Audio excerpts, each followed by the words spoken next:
గుమ్మం దాటకూడదన్నావు, అందుకే ఆ రోజు గుమ్మం లేకుండా లేపేశాను. ఈ రోజు తలుపు అడ్డంగా ఉంది, దాన్ని విరగొట్టి ముక్కలు ముక్కలు చేశాను. నా దారికి అడ్డంగా ఉన్న వాళ్ళెవ్వరినీ నేను వదలను. రిలాక్స్ రిలాక్స్ సత్య, రిలాక్స్. నువ్వెంత ఫూలువి సత్య. నన్ను చంపడానికి 8 మందిని పంపావే, వాళ్ళు నా వెంట్రుకు కూడా పీకలేకపోయారు. అమ్మా అమ్మా, నీళ్ళమ్మా. అమ్మా టెన్షన్ అమ్మా, నీళ్ళు.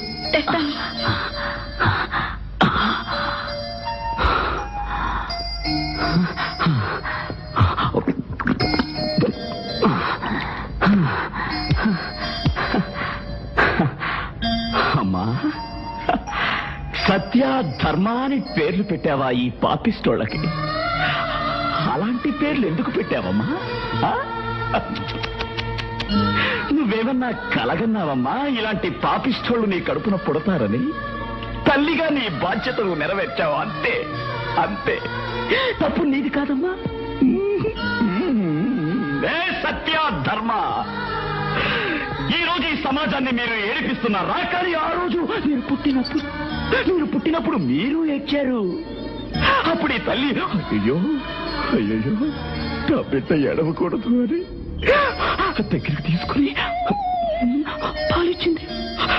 పాలిచ్చి బిడ్డ పడుకోవాలి అని ఉయ్యాలో వేసింది. బిడ్డ మళ్ళీ ఏడ్చింది, మళ్ళీ పాలిచ్చింది. ఏమ్మా, బిడ్డ గుక్క పట్టి ఏడుస్తూనే ఉంది, కానీ ఈ రొమ్ములోంచి పాలు రావడం లేదు, రక్తం వస్తుంది. అయినా ఆ తల్లి ఆ బాధని సహించి ఊరుకుంది. ఎందుకు బిడ్డ హాయిగా పడుకోవాలి. అమ్మా